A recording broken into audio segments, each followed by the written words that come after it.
Cette année, pour les premiers cours, nous avons, surtout vu des espaces, très particuliers, des espaces protégés, des espaces fermés. La cheminée, le foyer, une ambiance chaude, une ambiance qui permet donc, développ le développement maximal et pareil, le toit, le toit, il nous protège des intempéries, il nous protège de la pluie et il entretient sous lui, là encore, hein, une ambiance qui est très favorable au développement humain. Et la cheminée, le toit, hein, permettent justement la, colis- la colonisation humaine, hein, de tout le territoire. L'imposition du monde humain au monde naturel. Ensuite, la coupole, c'était tout à fait la même chose, hein, puisque c'était donc des formes, des formes fermées, hein, de gigantesques couveuses. Donc, le peut-être, la coupole, elle pousse, vous voyez, au paroxysme, hein, donc cette, cette propension à la à toute construction humaine à favoriser donc la milieu humain. Et maintenant, on va voir un élément totalement différent. Hein, c'est pas un élément c'est pas un élément qui ferme, mais au contraire, c'est un un un élément qui relie peut-être les espaces, fermés entre eux. Autant les éléments que nous avons vus donc, au début du semestre, hein, ce sont des éléments qui permettent, vous voyez là, quelque part la constitution d'une intériorité. Parce que peut-être que, voilà, on a l'impression d'avoir un moi intérieur, mais peut-être que ce moi intérieur, il n'est pas premier, il est second. Yeah. Il faut d'abord que l'on soit enfermé, hein, sous un toit, donc dans une intimité, dans une intériorité, pour qu'ensuite on puisse penser être soi-même une intériorité, un sujet, un fermé qui regarde le monde. Alors bien sûr, on a beaucoup parlé d'Estia, et je reviens sur elle, hein, cette divinité du foyer, cette divinité qui n'a, comme je l'avais dit lors du premier cours, une divinité qui n'a pas vraiment eu tout de suite de nom, parce qu'elle était tellement évidente, hein, puisque effectivement, dans pratiquement toutes les civilisations indo-européennes, il y a des divinités du foyer, des divinités du feu. Donc, on a beaucoup parlé de Hestia, celle qui permet effectivement, vous voyez, ce geste comme ça de fermeture, et aussi de fermeture sur soi. Hein, parce qu'effectivement, l'architecture, je le répète, hein, c'est vraiment ce qui permet aussi, hein, de nous constituer, hein, comme une sorte de conscience, voilà, enfermée dans son corps. Et maintenant, on va voir l'autre dieu, hein, le pendant d'Hestia. Lui, il est beaucoup plus célèbre, il est beaucoup plus connu. Et surtout, il est beaucoup plus ambivalent, hein, puisque Hestia, c'était la déesse du foyer, alors que Hermès, hein, lui, c'est le dieu des routes, c'est le dieu des voies, c'est le dieu de la communication, mais c'est aussi le dieu des voleurs. Et c'est aussi un assassin, hein, puisqu'il a tué, donc, il a tué, heu, il a tué le grand Pan, hein, celui qui, avec ses 1000 yeux, hein, gardait, la vache dont était amoureux, Zeus. Donc, voilà, on plonge, vous voyez, avec Hermès dans un tout autre monde. Effectivement, ce sont les 2 dieux qui sont quelque part sans commune mesure, parce qu'il y en a une qui est vraiment fermée, hein, complètement sur le foyer, et l'autre qui est ouvert, donc, à totalement ouvert, sur l'extériorité. Voilà, ce sont des dieux totalement, quelque part, à la fois symétriques, mais totalement dissymétriques. Oups. Et ça, on a vu effectivement, vous voyez, donc, dans les cours précédents, on a parlé de la fermeture, on a parlé de la monade, on a parlé de la coupole, et là, maintenant, avec Hermès, avec la coursive. Voilà, on voit apparaître. Vous voyez, on a vu la fermeture, on a vu l'igloo, on a vu la petite maison, on a vu la coupole, et maintenant on voit apparaître les grandes voies de communication, voilà, les autoroutes, hein, comme celle-là, donc à Tokyo, hein, les échangeurs, voilà, comme celui de Bagnolet à Paris. Et vous voyez, ce que je vous demande, enfin, ce que je voudrais essayer de montrer aujourd'hui, c'est de voir comment, vous voyez, l'espace fermé, voilà, où la maison, elle peut s'articuler, voilà, à l'échangeur. Et ça, c'est une image que j'ai trouvée complètement par hasard. Voilà. C'est un travail de recherche qui a été fait par l'agence EM2N, et ils ont trouvé cette photo. C'est une petite entreprise en, en Suisse, qui n'a pas été du tout construite par un architecte, mais c'est l'entrepreneur lui-même, je ne me souviens pas de son nom, qui a construit son bâtiment. C'était un type dans les années 60, il fabriquait des sortes, oui, pas des, oui, des systèmes robotisés, notamment pour, je crois, pour les, les trucs qu'on jette des boules, je sais pas comment, comment? Oui, c'est ça. Donc, il fabriquait des systèmes automatisés, et c'est lui-même qui a, avec son bureau d'études, qui a dessiné donc son entreprise. En fait, c'est un bâtiment très composite, hein, je ne vais pas trop revenir dessus, hein, parce que donc, dans les 2 premiers étages, il y avait donc, des il y avait des grandes salles, je crois, d'exposition, et puis ensuite, en haut, il y avait des des ateliers, et les ateliers, bien sûr, ils étaient accessibles par, des camionnettes, grâce, vous voyez, à cette gigantesque, rampe, hein, qui entourait le bâtiment. C'est une image, vous voyez, que j'aimerais bien qu'on garde en tête, voilà, pendant tout le cours, voilà, quand on parle de la coursive. Parce que, voilà, l'intimité, voilà, c'est l'intimité, le foyer, hein, l'habitation, la cellule, c'est quelques personnes. Et la coursive, putain, elle te met en relation, elle te met en communication avec le monde entier. Tu communiques, tu vois des gens, mais aussi, hein, tu peux aussi tu peux voir des voyous, hein, tu peux te faire tuer. Voilà, autre chapitre, donc surveiller. Parce que c'est vrai que la coursive, c'est aussi donc un élément, hein, de l'architecture de la surveillance, hein. Moi, je prends cet exemple-là parce que c'est vrai que j'étais allé là-bas, à Melbourne, puis j'avais vraiment été fasciné par cette prison, à la Old Melbourne Gaol, parce que c'est vrai que je m'étais dit: «Putain, mais c'est pas possible, c'est vraiment de l'architecture». Et c'est vrai que c'est vraiment de l'architecture, c'est-à-dire c'est vraiment le rêve d'un architecte, c'est-à-dire que c'était des toutes petites cellules, vous voyez, avec des murs épais. Les murs épais, bien sûr, c'était des murs porteurs, donc il y avait 2 rangées de cellules, et puis au centre, un grand vide avec effectivement donc des coursives, qui permettaient de de desservir ces cellules. Et après, c'est vrai que tout était parfaitement géométrique, oui. C'était vraiment l'espace, tout l'espace moderne quelque part, l'espace minimum, enfin tout l'espace moderne était déjà contenu, vous voyez, dans cette prison donc du milieu du 19e siècle. Voilà, ça c'est ce qu'il en reste aujourd'hui. On peut le visiter, c'est une université, et puis la prison est devenue un musée. Donc il n'y a plus qu'une aile, l'autre aile, l'aile des femmes, a disparu. Et ça, c'est une photo voilà, ancienne, vous voyez, avec ces coursives, hein, qui permettaient donc de surveiller les prisonniers, qui permettaient aux gardiens de surveiller les prisonniers, qui permettaient aussi, vous voyez, comme tout était visible, hein, de très facilement surveiller, avec peu de surveillants, les déplacements des prisonniers rejoignant leur cellule.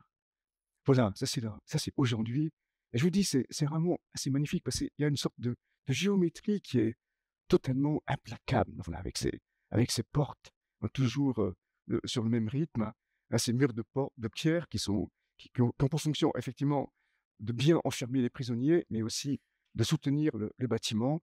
Et ça, c'est la cellule, vous voyez, toute petite, avec sa petite fenêtre, et qui est mise de suite en communication. Et là où, là, et c'est vrai que quand on sort de la cellule et qu'on est mis et qu'on rentre dans le grand vide sur les passerelles métalliques, vous voyez, on a cette impression malgré tout dont je parlais tout à l'heure, vous voyez, d'une plongée quelque part dans l'extériorité, même si effectivement donc on reste dans un monde de la surveillance totale. Voilà, autre exemple, hein, ça c'est c'est pas mes photos, mais c'est vrai, je les ai pas retrouvées parce que j'y suis allé, je crois que j'étais étudiant. C'est la cité Napoléon. C'est vraiment un truc, mais totalement, remarquable, hein, à Paris, rue de Rochechouart. Ce sont des 1ers, des premières, disons, exemples d'habitats, sociaux et effectivement, hein, pour ces habitats sociaux, là encore, vous voyez, il y a cette idée de surveillance qui domine, hein, puisque donc, on va le voir tout à l'heure, hein, c'est les coursives, hein, qui permettent de desservir ces logements ressemblent donc, aux coursives des prisons et ensuite c'est vrai que, lors de la réalisation du bâtiment, il y avait des tas de contraintes. En fait, voilà, c'est un peu comme la prison, il fallait vraiment vivre, vous voyez? Donc, à certaines heures, on devait se coucher à 22 heures, se lever à 6 heures et il y avait tout un règlement, hein, qui accompagnait donc, cette, architecture. Voilà, bon la coupe elle est pas excellente, mais oui, on voit assez bien les toits qui sont en pente et qui ramènent les eaux vers l'intérieur. Là la verrière et puis le système donc, des coursives. Donc c'est une coursive centrale, toutefois et la coursive centrale donc elle dessert les appartements, par des petites, passerelles et ensuite les escaliers donc ils sont reportés, qui permettent de monter les étages, ils sont reportés latéralement. Alors bien sûr c'est la surveillance, mais en même temps quand on y va aujourd'hui, c'est ce qu'on voit, vous voyez? Donc il y a une sorte d'appropriation de l'espace, puisqu'effectivement les, heu, les les passerelles qui mènent aux appartements, voilà, ce sont des espaces intermédiaires et justement vous voyez ce sont les espaces intermédiaires, là qui permettent, vous voyez la mise en relation. Excusez-moi, c'est peut-être un peu grandiloquent de toujours répéter ça, mais qui permettent la mise en relation de Hestia, hein, la déesse timide qui ne sort jamais de chez elle, hein, qui est toujours, en train de surveiller le feu du foyer et la cuisine, puisque la cuisine, c'est en Grèce, hein, c'est totalement, c'est littéralement relié donc, à la religion, au culte des morts, au culte du foyer. Donc, vous voyez, il y a c'est l'endroit qui permet de, de, de mettre en relation donc hein, la déesse timide, hein, totalement fermée sur son foyer, et justement le dieu de la communication. Voilà, autre exemple. Putain, celui-là, il fait mal, quoi, hein. C'est les velles, c'est les voiles, voilà. C'est un bâtiment qui s'appelle comme ça parce que il a une forme de voile. D'ailleurs, il rappelle un tout petit peu Marina Baie des Anges, là, comment il s'appelle Minogua, donc à Villeneuve-Loubet, à Nice. Mais là, Marina Baie des Anges, c'est vrai que j'aurais pu faire une comparaison parce que Marina Baie des Anges, il y a des coursives, mais elles sont placées à l'extérieur du bâtiment. Tandis que là, il n'y a qu'une coursive et elle est à l'intérieur. Voilà, comme ici. Bon, bien sûr, après, la comparaison est difficile entre ces deux types de bâtiments. Ils sont très proches, mais en même temps, c'est vrai que Marina Baie des Anges, c'est une résidence de luxe. Et là, vraiment, c'est un truc totalement prolétarien. Donc, au, au, au sud-est, à l'est de Naples, au nord-est de Naples. Hein, et c'est vrai que, voilà. Mais en fait, il faut voir que voilà, c'est un truc voilà, totalement magnifique parce que on voit les coursives centrales, donc elles sont placées chaque fois sur des demi-niveaux, et après elles permettent par des escaliers, vous voyez, qui sont en quinconce, de pénétrer dans les appartements, soit en montant, soit en descendant. Et puis ensuite, vous voyez, il y a des poteaux en forme de tréteaux qui permettent de maintenir la passerelle. Voilà, on voit la photo maintenant, on voit la relation avec Marina Baie des Anges. Ce sont des grandes voiles, hein, avec, mais surtout, mais l'intérêt, c'est pas tellement la forme de voile, c'est surtout donc hein, l'interstice, l'entre-deux, vous voyez, entre les deux blocs des bâtiments, avec les coursives. Bon, tous ces bâtiments, ils sont en train d'être, ils sont pratiquement tous démolis, ça y est, je crois qu'il n'en reste plus qu'un, hein, parce qu'effectivement, on va le voir tout à l'heure, c'était vraiment un des lieux qui avait été fait par cet auteur, là, je crois que c'est Savigno, qui avait travaillé sur la Camorra et qui avait fait le livre Gomorrah, qui a ensuite donné le film Gomorrah.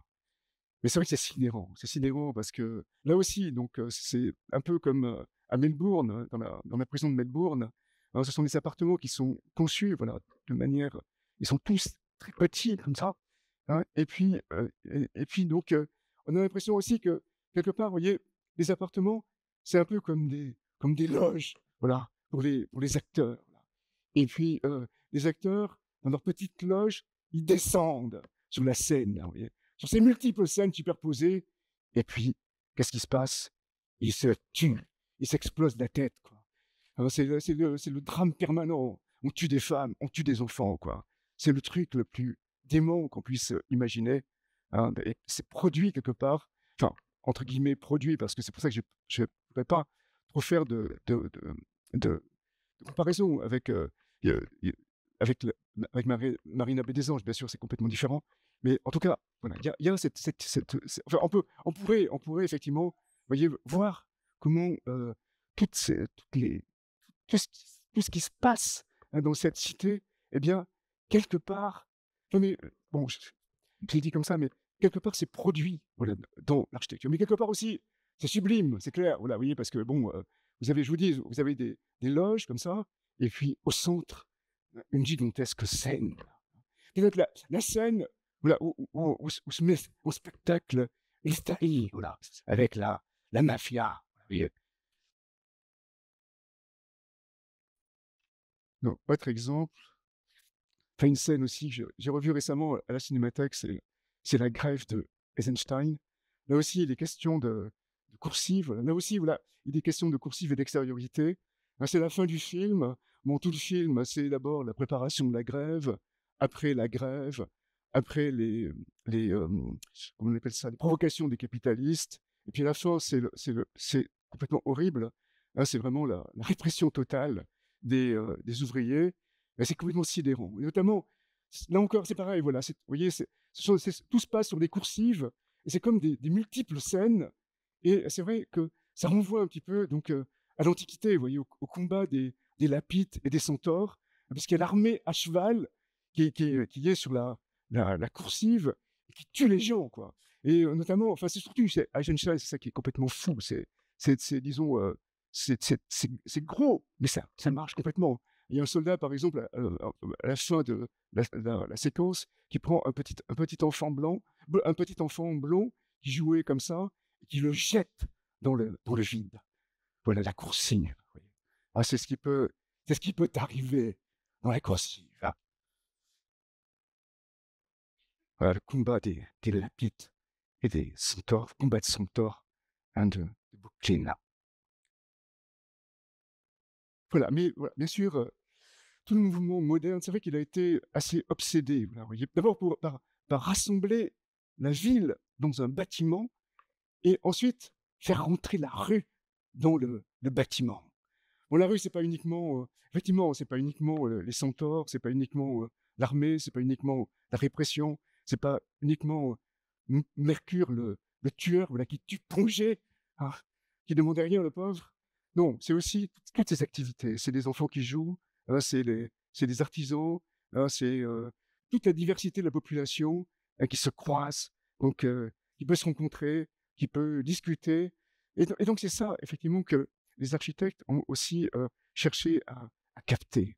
Donc, notamment, bien sûr, la Villa Savoie. Bon, je suis désolé d'en parler, mais c'est bien de revenir là-dessus quand même, parce que effectivement, donc, dans l'idée de Le Corbusier, c'est de ramener la ville dans un bâtiment, de résoudre la question urbaine par un bâtiment, et puis ensuite d'introduire la rue, voilà, dans ce bâtiment, avec ces rues, hein, qui chaque fois, comme on le voit à peu près comme on le voit sur la coupe, desservent donc soit des duplex montants, soit des duplex descendants.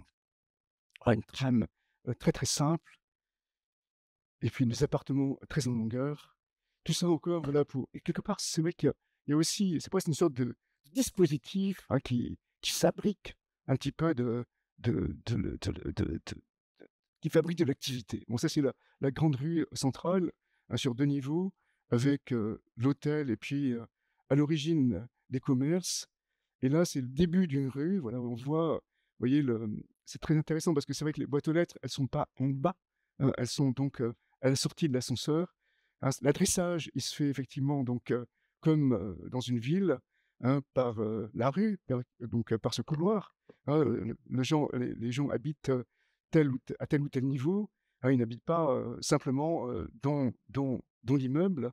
Et donc, voilà, on voit très bien, vous voyez, cette envie, ce désir donc hein, de créer les un édifice, voilà, où, dans lequel qui serait capable de fabriquer, voilà, toutes les activités, toute la connaissance, toutes les communications, qu'on a vu tout à l'heure sur le tableau de Balthus, vous voyez, avec le boulanger qui rencontre la fille au père, etc. Donc il y a vraiment une volonté, voilà, hein, de fabriquer quelque chose. Vous voyez, il y a d'un côté le logement, voilà, avec Estia, hein, et d'ailleurs, le logement de la cité radieuse, c'est vrai qu'il est complètement, les logements, ils sont complètement délirants, parce que c'est vrai que pour moi, ce sont vraiment des maisons romaines, même des maisons grecques, vous voyez, hein, avec donc un atrium interne, hein, où la famille se retrouve autour de la cuisine, vous voyez,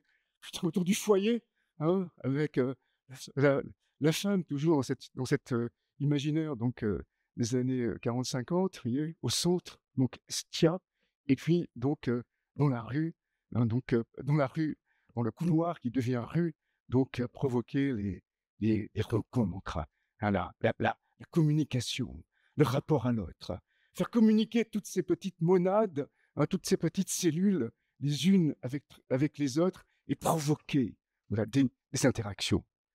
Voilà, autre image d'une rue en impasse, hein, c'est une photo de, comment il s'appelle, Hermann Herzberger. C'est vrai que lui, lui, je l'ai connu, et c'est vrai que voilà, il y a eu on se sentait très bien. Bon, c'est un peu, enfin, j'aurais pu parler de beaucoup de gens, bien sûr. J'ai préféré sélectionner un tout petit peu comme ça, en fonction des images d'ailleurs. Mais c'est vrai que lui, c'était finalement un bourgeois, ce mec. C'est vrai, il m'a raconté sa vie. Mais par contre, il était fasciné, comme ça, vous voyez, par la vie ouvrière, par l'ouvrier, vous voyez. Et il a pris cette photo, et c'est vrai que, voilà, il a sans doute, il a voulu, hein, toujours, dans ses logements, dans sa maison de retraite, voilà, retrouver cette sorte d'ambiance, vous voyez, hein, disons le bon côté d'Hermès, hein, tout le monde communique, le mec, il lit son journal, il est en relation avec le monde, et puis autour de lui, donc, il y a des enfants, pas forcément les siens, les enfants des autres. Et donc on imagine, vous voyez, donc un espace de communication, un espace de communication quelque part sans lequel la cellule fermée sur elle-même ne pourrait pas exister. Voilà. Autre exemple, cette image, je la trouve démente, hein, c'est sûr, c'est la maison de retraite là, de Amsterdam, d'Hermann Herzberger. Bon, c'est une coursive, bon, c'est pas vraiment une coursive, mais oui, c'est une coursive, c'est un couloir vitré. Et chaque fois, vous voyez, sur la coursive, comme tout à l'heure, dans la cité Napoléon, donc il y a un petit espace, hein, qui fait seuil. Et là, voilà, il ne faut pas croire que ces deux personnes âgées, non, il y a d'un côté Estia et de l'autre Ernest, qui a pris la forme d'une vieille femme et qui communique donc entre elles. Et lui, je pense il a vraiment été obsédé, bon, il a eu d'autres obsessions, mais par cette question. Voilà, là, c'est l'intérieur donc de sa maison de retraite. Bon, c'est pareil, un peu comme chez Le Corbusier, des rues avec des tas, des tas d'activités, d'espaces communs. Et ça, c'est le plan. Hein, et c'est vrai que le plan, là, vous voyez, on n'est plus dans un bloc, un objet, avec une ligne centrale, hein, qui le dessert. Mais au contraire, c'est la ligne centrale, c'est la voie qui serpente, comme dans les vraies villes, hein, qui finit par déterminer la consistance, la forme du bâtiment. Et c'est vrai qu'on voit là, on voit le grand espace central la place, on voit des boulevards, on voit des rues, on voit des venelles, vous voyez? Et c'est ça qui donne le bâtiment. On part de la rue, hein, pour concevoir, on part de la rue intérieure pour concevoir le bâtiment, un bâtiment qui n'a strictement aucune forme, et je pense qu'il a dû aussi être détruit. Autre exemple, plus délirant bien sûr, c'est la ville nouvelle de de Toulouse de Mirail, de Candilis Josic et Woods. Bon là, c'est antérieur bien sûr à Etzberger, mais on voit très bien, oui, comment on sort un peu de l'objet architectural de Le Corbusier, et puis il y a une vraie pensée, vous voyez, du rapport entre les appartements entre eux, et surtout, il y a une prédominance, hein, qui est donnée à la rue.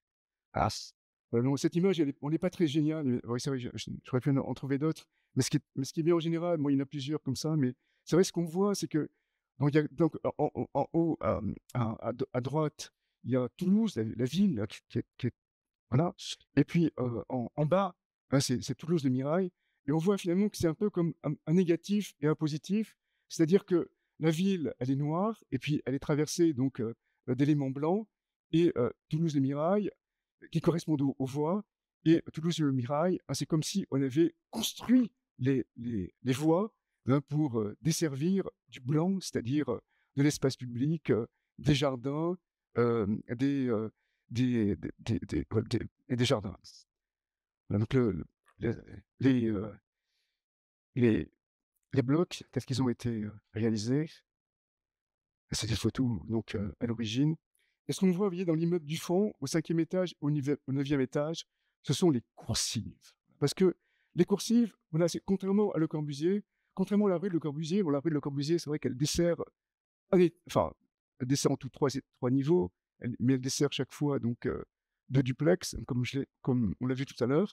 Tandis que là, non, la coursive, c'est autre chose. Les appartements, ils sont desservis traditionnellement par des cages, mais mais il y a des coursives au 5e et au 9e niveau qui permettent donc de rester dans son immeuble et de prendre la coursive, et puis après de se déplacer, disons de pouvoir aller d'un point à un autre de la ville nouvelle sans sortir, oui, tout en restant protégé dans le bâtiment.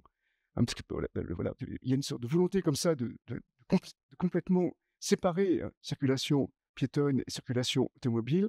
Les circulations automobiles, donc, elles sont sur le sol ou sous le sol, hein, recouvertes par des dalles. Et ensuite, donc, les circulations piétonnes, elles sont dans les trois dimensions de l'espace, hein, donc au 5e et au 9e étage, et elles permettent effectivement de se promener, donc justement, ouais, quelque part, d'accomplir un peu cette idée, vous voyez, assez humaniste, hein, d'avoir des appartements plongés dans la nature. Et là, c'est vrai on est dans des étages élevés, et on domine, hein, le paysage autour, comme par exemple ce lac artificiel, hein. Et donc, là, il y a toute cette idée comme ça, très humaniste, hein, d'arriver à, à repenser complètement la ville traditionnelle, et ne pas la penser donc dans les deux dimensions de l'espace, voilà, étalée comme ça, mais dans les trois, hein, avec ces rues, donc les coursives, hein, superposées. Et là, on voit, vous voyez, donc l'immeuble vu d'une coursive. La coursive. Bon, bien sûr, tout ça, ça s'est complètement pété la gueule, que c'est pas possible. Hein, tout a, d'abord, les coursives, elles ont été fermées, et ensuite, enfin, fermées par les gens. Ensuite, elles ont été abandonnées. Et puis finalement, la plupart des bâtiments ont été détruits. Par contre, là, une coursive qui a vraiment marché, bon, les plus récentes, hein, c'est le Pinacle Duxton, donc d'une agence de Singapour, Arch Studio. Mais elle est vraiment, elle est totalement fascinante. Enfin, je ne pourrais pas trop discuter de ça, mais c'est vrai que c'est du logement social aussi, comme dans les bâtiments qu'on a vus, comme le Cité Radios, euh, comme Toulouse de Mirail. Mais à Singapour, c'est vrai que, putain, ils ont une façon de considérer le logement social qui est très, très différente de la nôtre. Ils pensent, c'est vrai que quand on va là-bas, on a l'impression que on tombe vraiment dans Un peu comme, je sais pas si vous vous rappelez le truc à la télé, là, les Shadocks et les Gibus, donc il y avait les Shadocks qui étaient en haut, les Gibus étaient en bas et ils pensaient complètement différemment et là, c'est vrai qu'on va là-bas, c'est sûr qu'ils pensent complètement différemment. Parce que le logement social pour eux, c'est pas du tout donc disons, louer, c'est pas ça.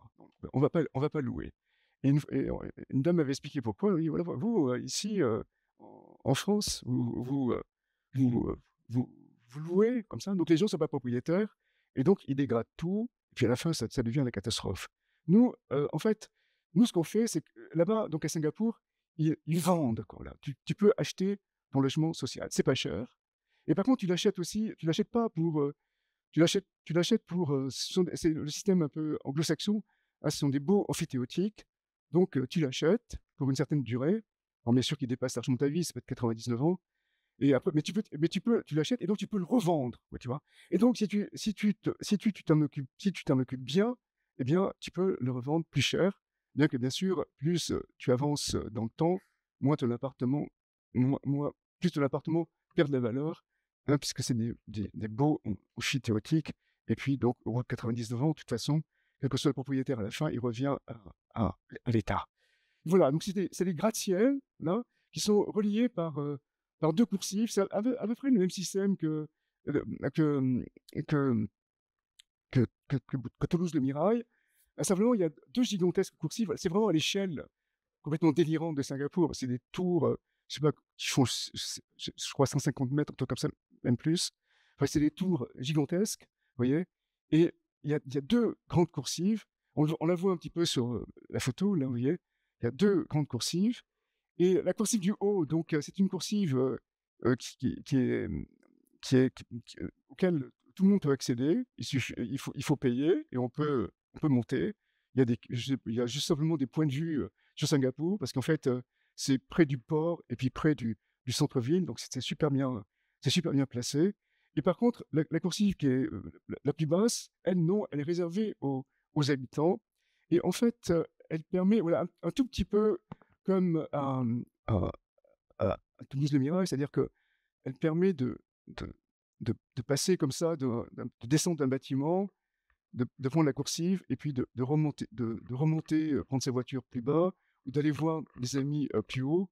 Vous voyez? Donc, elle a à peu près les mêmes fonctions qu'a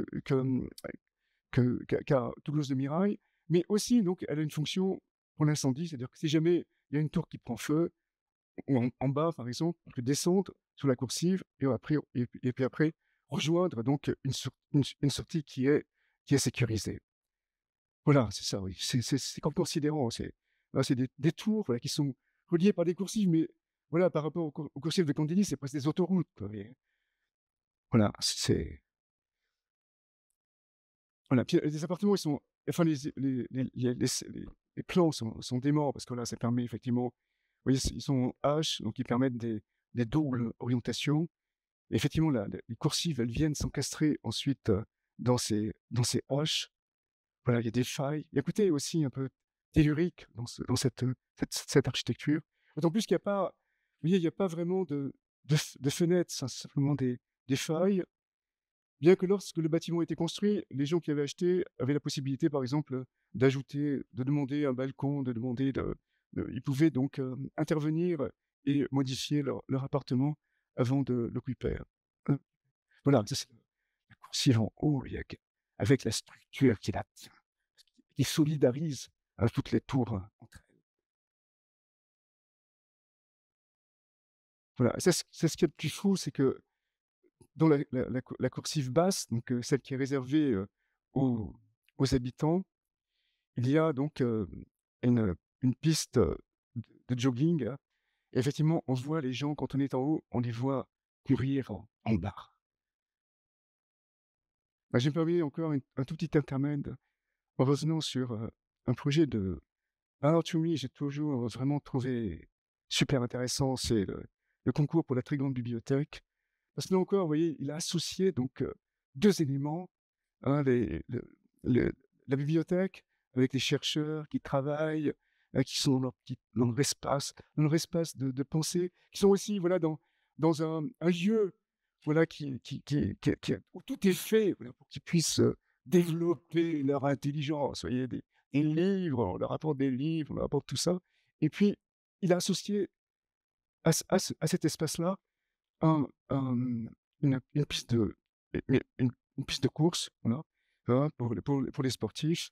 Et là, bon, bien sûr, la piste de course, elle a pas de, elle ne dessert pas la bibliothèque, mais il y a cette confrontation, vous voyez, donc entre ces deux éléments, donc complètement sans commune mesure, justement le, l'espace donc à fermer des chercheurs, hein, tout est fait, voilà, pour qu'ils puissent se développer. Et puis, de l'autre côté, donc, un espace quelque part dédié à Estia, et de l'autre côté, donc, un grand espace de course, de sport, hein, dédié à Hermès. Deux programmes comme ça, qui sont collés l'un à l'autre, hein, sans entretenir des relations de sujétion, hein, et qui, au contraire, vous voyez, travaillent sur la mise en tension, sur la confrontation. Bon, bien sûr, la coursive, c'est aussi être ensemble, hein. Bon, c'est évident quand on va donc au Familistère de Guise, ce truc, il pourrait pas exister sans la coursive, quoi. C'est vrai que c'est quand même sidérant. Donc bon, c'est un bon, je n'ai déjà parlé dans les cours précédents, une construction donc qui a été faite par Jean-Baptiste Gaudin. C'est un industriel du 19e siècle, qui avait une usine de poêles. Et je crois que cette usine, elle fonctionne encore. Et d'ailleurs, je crois qu'il avait donné à un moment donné assez. Je sais pas si elle fonctionne encore. Enfin, bon, peu importe. Enfin, en tout cas, il avait fini par déshériter ses enfants et donner l'usine à ses héritiers, pardon, à ses employés. Et surtout, voilà, il voulait vraiment qu'ils habitent un petit peu comme Fourier dans son Familistère, dans des sortes de Versailles pour le peuple. Et donc, on voit, vous voyez, que le Familistère reprend le plan de, de Mansart pour Versailles, avec trois bâtiments là, qui sont reliés par leurs angles. Voilà, là, c'est la cour, la grande cour. Et là, voilà, la cour, pardon, là, c'est le parvis, voilà, le grand parvis. Donc là, c'est la grande cour avec sa verrière protégée. Et puis, donc, c'est coursives. Voilà, chacun peut s'enfermer dans sa petite maison, hein. C'est des travées comme ça, travées très simples. Donc, je crois à l'origine, elles avaient deux pièces. Donc, il y avait sur la coursive la pièce avec la cuisine, toujours, et puis à manger, la pièce commune. Et puis après, de l'autre, la chambre. Hein, donc, puis après, non, après, les choses ont pu évoluer. Les gens ont pu acquérir deux travées pour faire un appartement plus grand. En tout cas, voilà, cette idée-là, comme ça, il est très simple, hein, une cellule, hein, avec le foyer, avec Estia, et puis une grande coursive, où justement la, la- la communauté peut s'éprouver elle-même, voilà, vous voyez. Hein, là, parce que il y a peut-être une fête ou je ne sais pas quoi. Enfin, il y avait beaucoup de fêtes, de célébrations, des balles, et tout le monde était au balcon. Et donc, voilà, il y a cette idée, vous voyez, d'avoir un grand espace communautaire, et puis après, un espace individuel, voilà, où on peut s'isoler, hein, et puis comprendre que, effectivement, le logement, hein, c'est aussi ça, c'est aussi donc rentrer en communication avec ses voisins, mais de la meilleure façon possible. Et puis ensuite, donc, pouvoir s'isoler, communiquer, hein, communiquer avec Hermès, et puis s'isoler avec Estia. Le plan, avec dans les ongles, donc on le voit en haut à droite, le passage qui permet donc à l'unité centrale de communiquer avec une des unités latérales. Enfin, ça c'est aujourd'hui, hein, comme ça, c'est normal. Ça n'a pas bougé pratiquement. Et ça, c'est un projet très différent. C'est le projet de l'école de design de Nantes de Marc Mimra. Mais c'est vrai qu'il a repris, mais d'une manière mais très très intéressante, la cour du Familistère de Guise. Bon, là, c'est pas du tout du logement, c'est une école d'art, une école privée d'art. Et donc, ces coursives, elles donnent sur les salles de cours. Les salles de cours, elles sont desservies. Je ne sais pas si j'ai mis le plan plus loin, par un couloir et par des cages d'escalier. Et par contre, ce qu'il y a de fou, c'est que, voilà, après les cours, très souvent, à l'heure du déjeuner, tout ça, les étudiants, ils descendent, si vous voulez, donc par les escaliers extérieurs qui donnent donc sur la sur la su dans la descendent dans la cour. Et donc il y a toute une mise en scène comme ça de la de la communauté étudiante. C'est un truc, qui est assez, sidérant. Vous voyez, on entre et on voit des emmarchements, une sorte c'est pas vraiment un amphithéâtre, c'est comme un amphithéâtre, mais où les gens peuvent s'attendre, peuvent s'asseoir, s'attendre pour rentrer en cours, s'attendre pour sortir. En fait, ces emmarchements, ça correspond à une contrainte, c'est qu'il y a une entrée parking, à ce niveau-là, et il a su vraiment s'appuyer sur cette contrainte pour, créer cet espace qui est vraiment assez extraordinaire.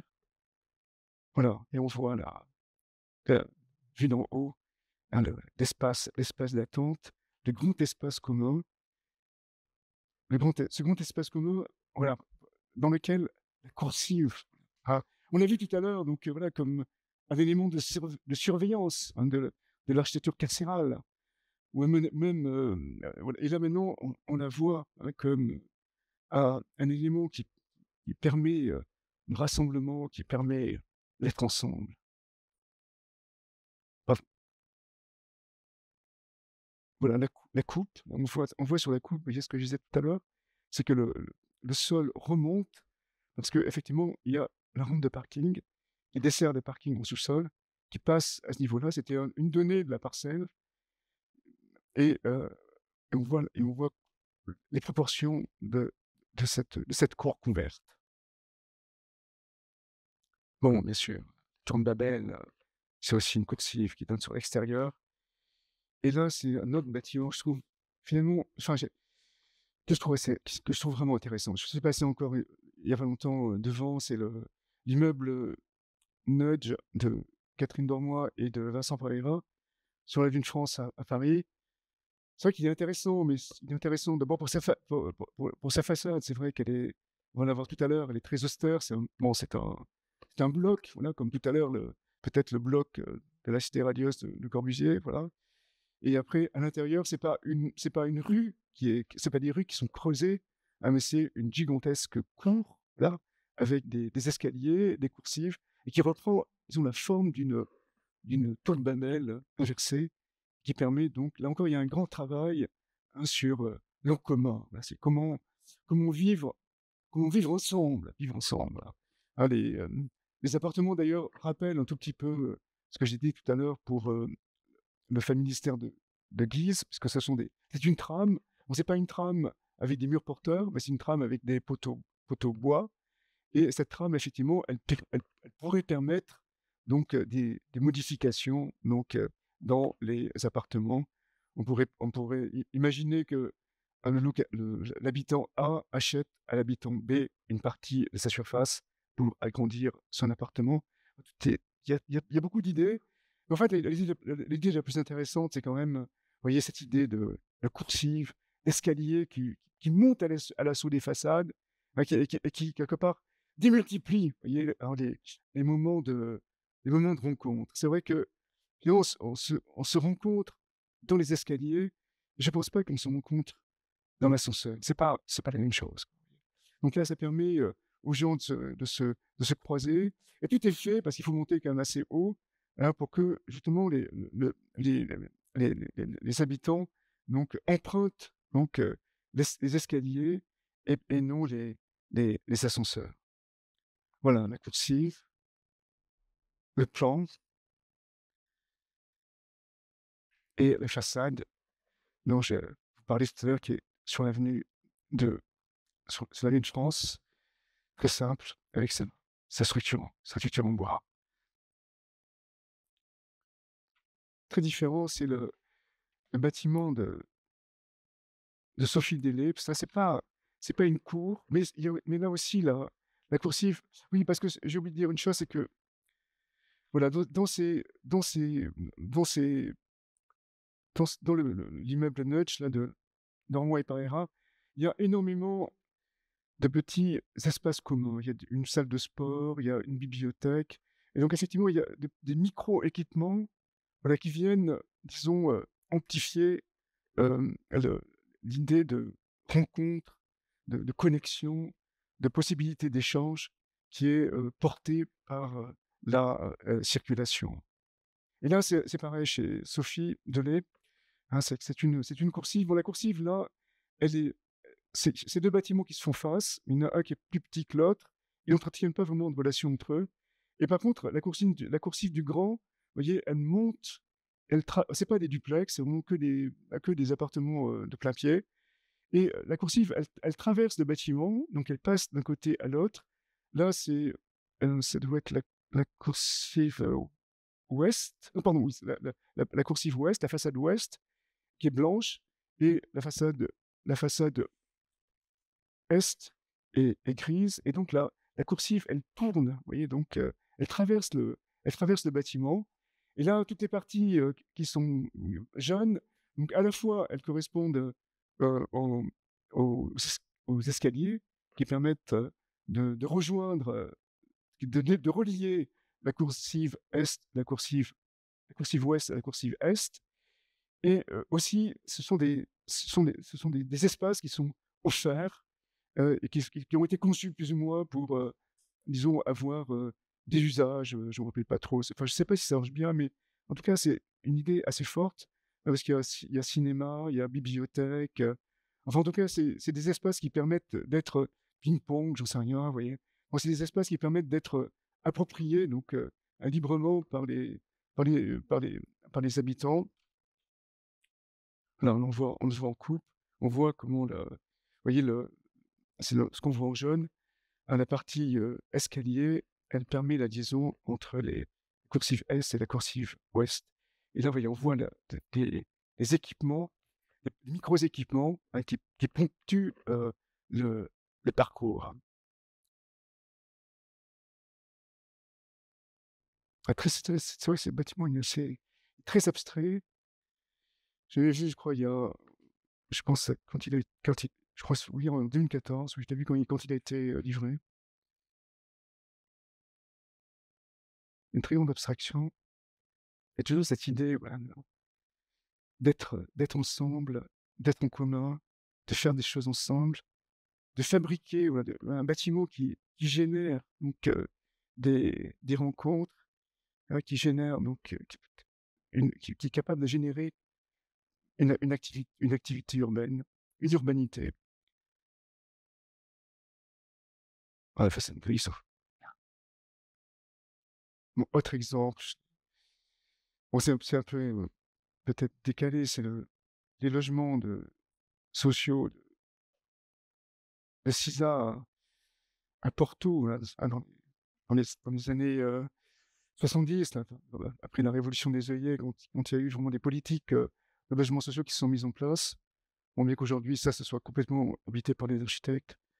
Et donc, c'est vraiment intéressant parce que là aussi, c'est pareil, il y a vraiment une réflexion voilà, sur le- l'opposition entre le logement, comment faire en sorte que les gens ne se dérangent pas, soient chez eux, soient tranquilles chez eux, et puis comment faire en sorte aussi qu'ils puissent se rencontrer, voilà, qu'ils puissent s'interpeller.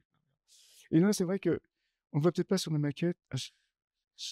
Voilà, parce que vous voyez derrière, à l'arrière, donc il y a des voies ferrées. Et le mur, c'est un mur anti-bruit qui permet pas au bruit d'entrer dans les cours. Et après, il y a 4 barres. Et voilà, la barre du centre, le vide du centre, on voit, c'est le vide des circulations. C'est-à-dire qu'il y a une, une, euh, une coursive qui dessert les appartements en duplex euh, du- du- à partir du deuxième étage. Et, et ensuite, il y a des escaliers qui permettent de la cour d'accéder donc au duplex du premier étage. Et ce qui est intéressant aussi, justement, c'est que, vous voyez, pourquoi on accède par un escalier à son duplex, par un escalier extérieur à son duplex. D'abord, peut-être pour pouvoir interpeller le mec qui passe sur la coursive, et puis ensuite, parce que les pièces communes, elles sont l'une sur l'autre, vous voyez. C'est-à-dire que le séjour et la cuisine du duplex du haut est au-dessus du séjour de la cuisine du duplex du bas. C'est-à-dire que ça permet, vous voyez, aussi donc d'isoler acoustiquement parfaitement de chaque cellule. Voilà, tu es chez toi, dans ta maison, personne, pas de bruit, hein, comme dans le terrier de Kafka. Il y a toujours un petit bruit qui vient te dire qui te met en danger. Là, non. Là, justement, hein, il n'y a pas de bruit, hein, puisque si le voisin du haut fait la fête, il a fait son séjour, et donc le bruit ne descend pas jusqu'à la chambre. Et par contre, voilà, hein, les circulations, quelque part, en tout cas visuellement, elles se croisent. Hein, les escaliers, hein, qui mènent aux petites maisons du bas, eh bien, peuvent se croisent visuellement avec les coursives, voilà, comme on le voit sur la photo, qui mènent au duplex du haut. Voilà, puis bien sûr, donc à chaque extrémité sur la ville, il y a des sortes d'immeubles pro, hein, qui sont des équipements qui font l'articulation avec des logements avec les villes.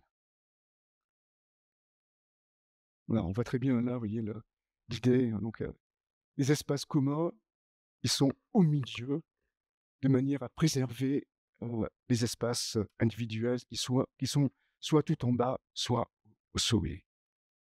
Et bien sûr, voilà, oui, les, es- les, les, les, les, les, les, les, les, les- les coursives et les escaliers d'un bloc font face en coursive et aux escaliers de notre bloc pour que justement, par exemple, on puisse imaginer, vous voyez, un petit peu comme tout à l'heure, là, dans les veines d'Italien, enfin, les veines de Scampia, vous voyez, voilà, une activité, presque un peu théâtrale, quelque part. On imagine, voilà, les gens, ils sont dans leur appartement, ils ne sont quand même pas très grands, comme dans des loges, et après, ils sortent. Hein, ils se mettent en évidence, les uns en face des autres, ils se mettent en scène, voilà, les uns face aux autres, mais pour jouer justement la tragédie ou la comédie de la vie.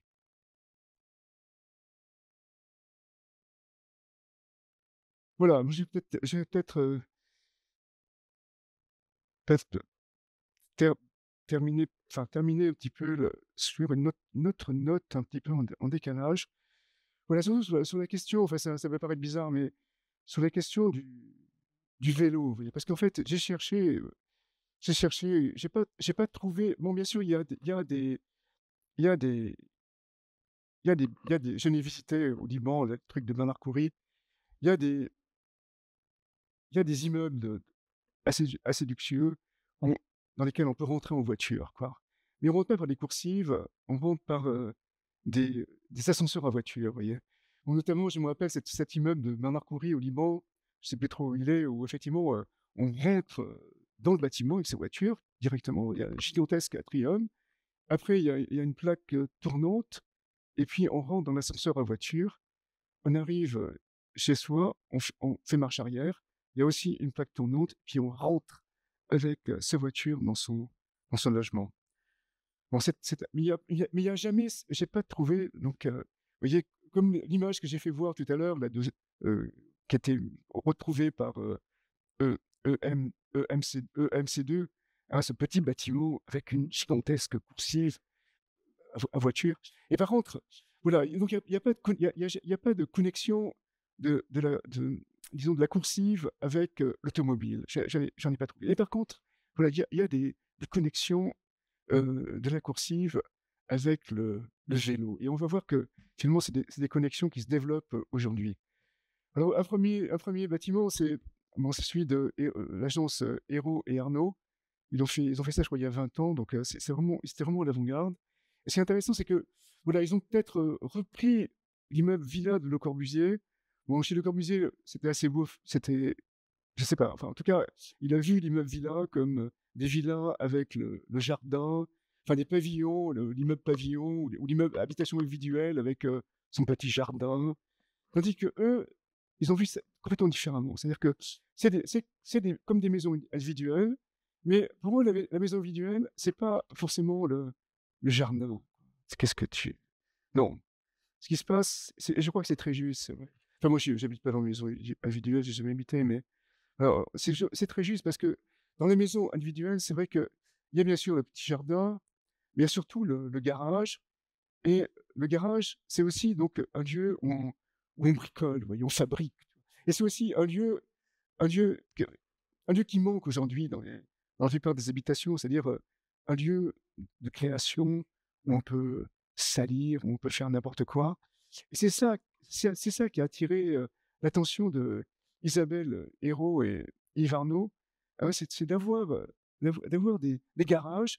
Bon, c'est pas des garages à voitures, bien sûr, c'est des garages à vélo, mais des garages où justement chacun peut faire n'importe quoi, réparer, peut-être, oui, réparer simplement réparer son vélo peut-être, ou essayer de réparer sa machine à laver, ou je sais pas, faire de la peinture, vous voyez? Et tout ça, c'est rendu possible, voilà, par, cette configuration, hein, donc c'est un immeuble et vous voyez toutes les blocs, de couleurs, voilà, ça correspond donc, à ce que je dis, donc ces garages, vous voyez? Hein, où on peut à la fois ranger le vélo, préparer le vélo, mais un lieu sale, comme ça, donc, dans la maison. Oui, un lieu de fabrication, voilà, dans la maison. Voilà. Il y a des escaliers, mais il y a surtout des ascenseurs, hein, des ascenseurs à vélo, des monte-charges, voilà. Hein, donc, on remplace les monte-charges par, on remplace les ascenseurs par des monte-charges et puis ensuite on monte son vélo, sur la coursive.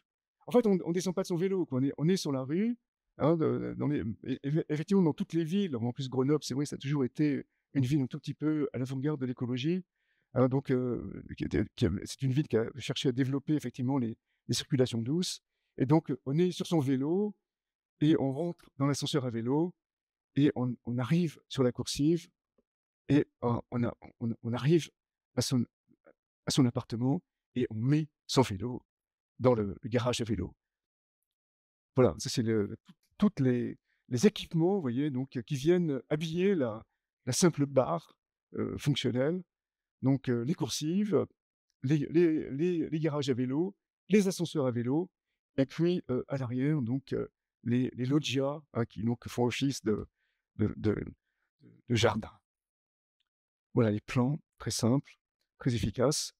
Voilà, avec, justement en haut, hein, ces espaces pour, ranger les vélos et il faut dire aussi que la coursive, elle est éloignée des logements, ce qui permet effectivement que, contrairement à ce qu'on a vu tout à l'heure, notamment par exemple, au au au Familistère de Guise, vous voyez la fenêtre, elle donne directement, sur la coursive.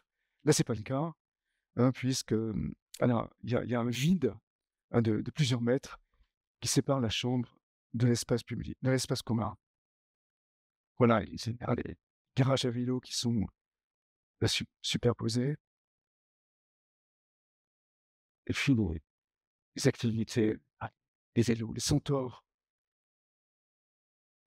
et leurs enfants qui se baladent sur les coursives face au paysage sidérant des Alpes de Grenoble. Et pour terminer, là, j'avais parlé d'un projet enfin, bon, c'est un projet, bien sûr, c'est pas encore, il n'est pas terminé, mais on va le voir où le vélo, il a son importance. Donc c'est la ZAC, de Pirmil les Îles d'Aubras, à Rézé, mais ça dépend de la métropole de Nantes. Donc, le site, bon, on va le voir tout à l'heure, donc, il est en bordure de la Loire, il est face à l'île de Nantes. Donc c'est un site, qui est inondable et bien sûr, donc ils ont voulu faire, une opération, voilà, exemplaire. Donc c'est très peu, c'est pratiquement pas bitumé, il y a des parcs il y a des parcs à l'entrée de la zone, donc, il y aura, parce que tout est au futur, il y aura de grands parkings à silos, donc, à voiture. Il n'est pas question d'avoir des sous-sols importants, hein, donc, les bâtiments, ils sont pratiquement posés sur le sol et ensuite le sol est partout, totalement absorbant. Bien sûr, les rez-de-chaussée, donc c'est plutôt des espaces inondables parce que, l'eau à cet endroit peut monter presque, annuellement. Donc, tout est inondable en rez-de-chaussée. Les parkings sont des parkings silos qui sont donc, à l'entrée de la zone et ensuite donc, on va le voir, ils ont cherché à développer dans certains secteurs le vélo. Voilà, ça c'est le plan. On voit la ligne de Nantes, on voit la Loire.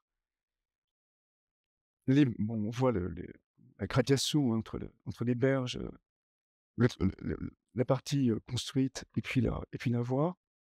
Ça, c'est les différents îlots.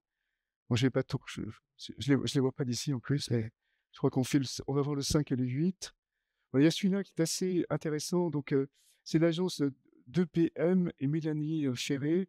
Parce que justement, il intègre le vélo. Déjà, mais vraiment, il intègre d'une manière je sais pas, presque apocalyptique, quoi. Le vélo, il est vraiment partout parce que déjà, donc, le sous-sol, comme il est surélevé, il y a déjà un grand garage à vélo.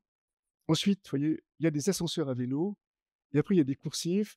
Et dans les coursifs, il y a des emplacements pour garer les vélos.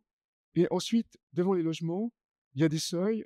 Et il y a des seuils où, justement, on peut soit garer son vélo, soit réparer son vélo. Et tout est fait, vous voyez, justement, pour l'homme nouveau, hein, le nouveau centaure, qui ne prendra pas l'automobile, mais qui empruntera les circulations douces. Et surtout, ces circulations douces, justement, diront jusqu'à chez lui, à pied. Voilà. Voilà. Autre exemple, encore plus percutant, c'est le projet, j'ai oublié de mettre le nom, de l'agence SOA.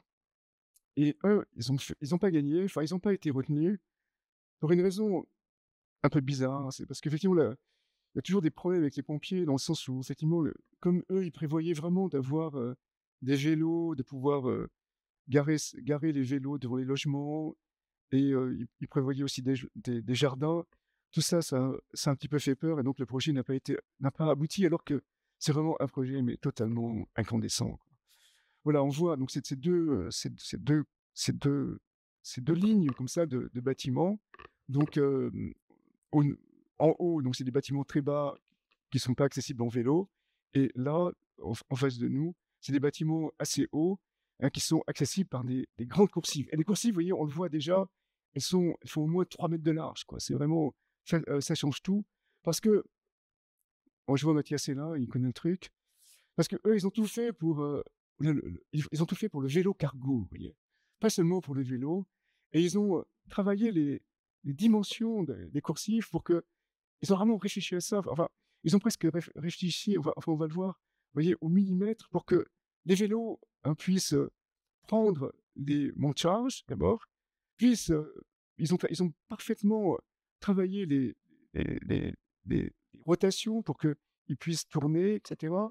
Et puis rentrer après dans les logements où là, comme tout à l'heure chez Hero et Arnaud, il y a des garages à vélo. Voilà, des gigantesques coursives qui sont à la fois plantées. Là, on voit les deux barres, donc, et là, la coupe. Et vous voyez, et on voit, vous voyez, les vélos, les vélos cargo, hein, qui peuvent monter donc jusqu'au logement. C'est-à-dire que voilà, quand on fait ses courses, on ne les fait pas en voiture, on les fait en vélo cargo. Quand on amène ses enfants à l'école, on les emmène pas en voiture, on les amène en vélo cargo, et on peut, vous voyez, les sortir de chez soi grâce aux coursives, grâce au monte charge, et grâce donc aux circulations douces, à les amener directement à l'école. Voilà, et ça, c'est tout. Pardon. Et là, c'est le travail qui a été fait par l'agence pour voir comment on peut tourner le vélo cargo. Ils ont même fait des simulations, vous voyez, donc avec des vélos cargo, pour calculer vraiment en millimètres près euh, les, les- la manière dont les vélos puissent se tourner pour pour les nouveaux centaures. Merci.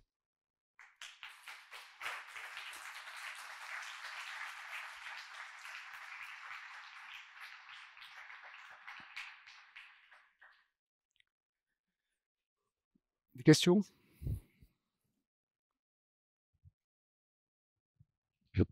Oui.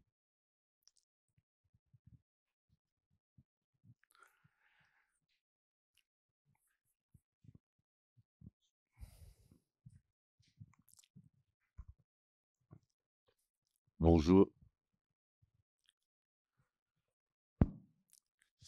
Bonjour Monsieur Scoffier, merci pour cette quatrième leçon. Et Mathias Rumbos, donc pratiquant du vélo cargo et grand défenseur de Vestia et de Hermès. Alors, j'ai une question sur le fameux ministère de Guise.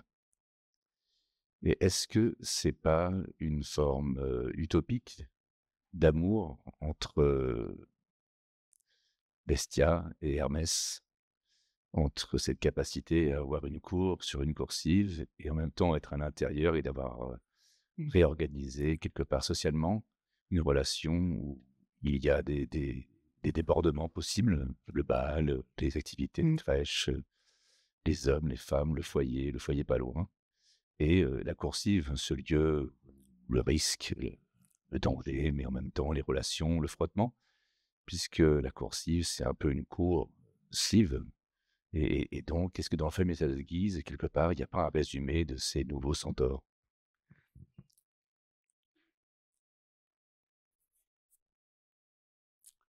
Non, mais tout à fait, c'est sûr que voilà, ouais, c'est sur le seuil que qu'Hermès rencontre Estia.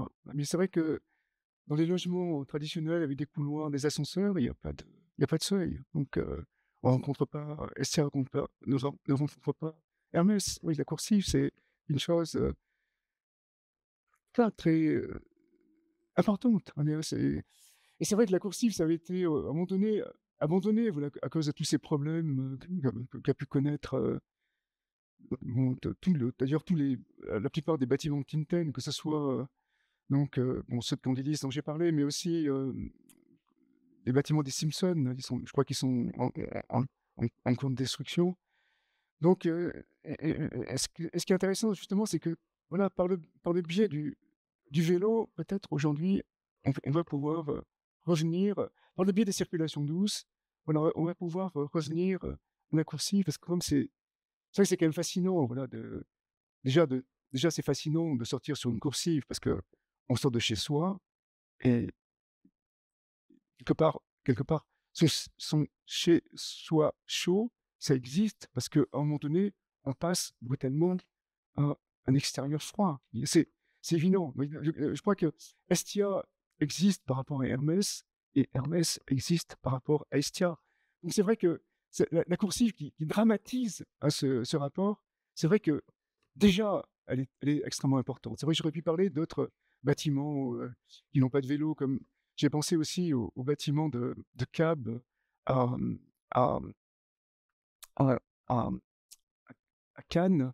Ce sont des coursives qui sont assez très belles, comme ça, en porte-à-faux, qui sont éloignées des logements et qui a toute une mise en scène, effectivement, des sorties et des rentrées dans les appartements.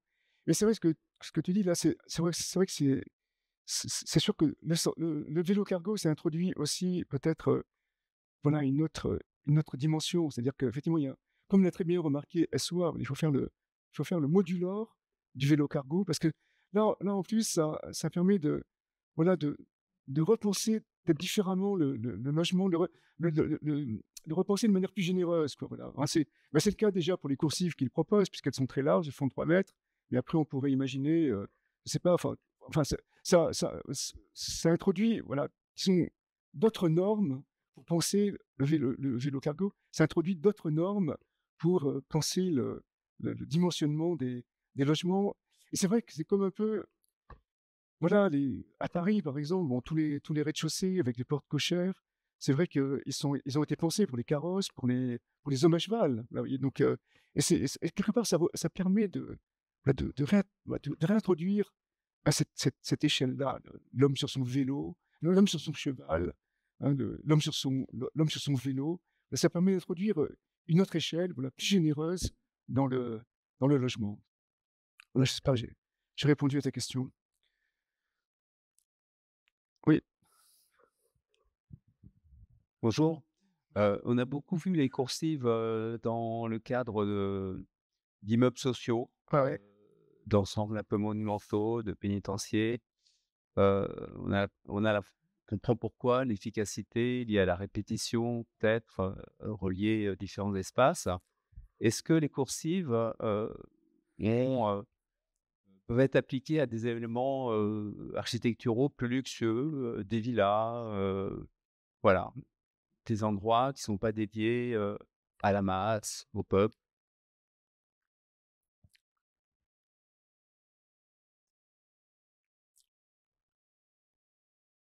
Et je pense pas pouvoir répondre à votre question, mais je vais y répondre quand même d'une autre façon. Parce que c'est vrai que moi, j'ai présenté des des bâtiments, vous voyez, où les coursives sont très répétitives, quoi. C'est vraiment, bon, comme je l'ai dit, pour moi, c'était vraiment j'ai pas vu la coursive en tant que telle. Voilà, j'ai vraiment vu la coursive dans ce dans ce dans ce rapport à la mythologie. Moi, ça m'a toujours fasciné. C'est comme ça. Hermès et Hestia, je me rappelle depuis que je suis même avant d'être étudiant, même quand j'étais, au lycée, tout ça, ça m'intéressait. Ça m'intéressait la mythologie grecque. Et d'ailleurs, j'ai beaucoup de rapports avec la Grèce. Mais et c'est pour ça que cet angle-là que je l'ai choisi. Mais c'est vrai que, bon, il y a un côté, très très plastique dans les dans la enfin, il y a un côté très plastique dans la coursive et notamment, bon, je n'ai parlé, avec lui, je ne sais pas s'il est là, avec, Frédéric Morel, parce que dans ses logements, si vous voulez, voilà, il emploie souvent les coursives, mais c'est pas du tout, pas du tout de la façon dont je l'ai fait voir. C'est pas elles sont pas vues comme des lieux de rassemblement, non, pas du tout. Ça permet effectivement, d'avoir des horizontales, par exemple, qui relient les bâtiments entre eux. Bon, elles ont une fonction, bien sûr, mais c'est plus une approche, plastique, vous voyez? Et d'ailleurs, il m'a expliqué que c'était permis parce que la à un moment donné, la coursive, je ne sais pas si c'est toujours le cas, enfin, elle était pas, elle était hors, elle était pas cotée, vous voyez? Donc on pouvait facilement et le maître d'ouvrage était d'accord, on pouvait facilement mettre, des coursives parce que c'était pas ça rentrait pas dans la chaîne ou je sais pas quoi, vous voyez? Donc, on pouvait en mettre, quoi, voilà, vous voyez? Donc, chez lui, par exemple, c'est vrai que quand vous allez, par exemple, rue Oberkampf, là, vous voyez, vous avez des bâtiments qui sont, reliés comme ça, d'une manière très plastique, voilà, à des coursives. Donc bien sûr, je n'en ai pas parlé parce que, pour moi, ce qui m'intéressait surtout, c'est cette idée, vous voyez, de dire que le logement, il est fermé sur lui-même et puis la coursive, c'est justement ce qui nous met en relation les uns avec les autres. Mais j'ai été surtout fasciné par cette image-là de EMC2, vous savez, avec la petite construction, basique avec la gigantesque rampe, automobile autour d'elle. Mais c'est ça qui m'a vraiment c'est un petit peu ça le point de départ de mon travail. Mais bien sûr, sinon quand, bon, je vous dis, on peut avoir des coursives qui ne vont pas du tout dans ce sens-là et comme ça n'est pas dans mon sens, je n'ai pas parlé. Et notamment, je vous dis, les coursives de Borel qui sont c'est des spectacles au total, vous voyez? Donc ça sort de partout, ça participe un tout petit peu disons ça participe un petit peu des sortes d'éclatement, de fragmentation, totale des bâtiments, d'effets spectaculaires, mais c'est pas trop donc ce dont j'ai voulu parler aujourd'hui. Bon, je sais pas si j'ai bien répondu à votre question en répondant à côté. Bonjour. Hem, J'aurais aimé avoir votre avis, sur plutôt, la défaite, des coursives. Le fait que, souvent, la maîtrise d'ouvrage, enfin, est hostile à ce type de solution et aussi au fait que historiquement, enfin, on a vu aussi des exemples d'immeubles qui ont failli, dans leur, propos de faire rencontrer les gens, de créer une société, enfin, et créer, une ambiance, sociétale, conviviale, agréable et partagée. Et on le voit aussi, par exemple, dans la Villa Radieuse, comme finalement elle est animée par le fait des touristes qui la visitent, mais les commerces tant que tels, enfin la vie des gens, il y a des choses, il y a un côté obscur un peu de la coursive que j'aimerais comprendre mieux. Non, mais je sais pas si je peux répondre à votre question. J'ai un petit peu abordé tout à l'heure, si vous voulez, en comparant justement, Marina Baie des Anges, parce que c'est pratiquement la même forme et c'est la même époque, hein, que les Vele a Scampia en Italie. D'un côté, effectivement, ce sont Marina Bay des Jours, c'est des immeubles très particuliers parce que c'était une invention de promoteur où, au lieu d'acheter un appartement, on achetait du temps et on achetait, par exemple, 15 jours de vacances, en septembre, en octobre, je ne sais pas quoi, dans un appartement. Je pense que c'est et en plus, si vous voulez, c'est un truc, c'est un paysage, qui est assez sidérant parce que vous avez à la base un port avec, des, oui, une marina, voilà, vous savez, donc vous pouvez venir en bateau, etc. Bon, oui, il n'y a pas que l'architecture, il y a aussi toutes les conditions qui sont autour d'elle. Et c'est sûr que Marina Bay des Anges, ça continue de vivre. Et les Vélés d'Escampia, ça a été détruit. Hein, voilà. Mais quelque part, bon, c'est quoi l'échec en architecture? C'est quoi l'échec, quelque part, d'un bâtiment, voilà, hein? C'est sûr qu'on va pas faire un film génial à Marina Bay des Anges. Il n'y a que les cons qui habitent là-bas, excusez-moi. Voyez. Et donc, et par contre, on fait un film génial à propos de ce bâtiment génial, donc, à Scampia. Voilà, c'est vrai. Et quelque part, si un jour je devrais mourir, ben, je préférerais effectivement mourir de 5 balles dans le bûcher sur la coursive de Scampia que sur mon fauteuil Marina Bay des Anges.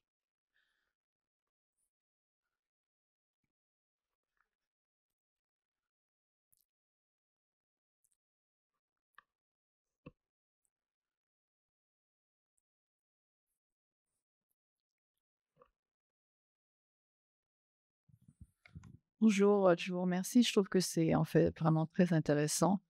Je reste sur la photo de Hermann Etzberger Oui, de la ruelle de Waimpils avec les ouvriers.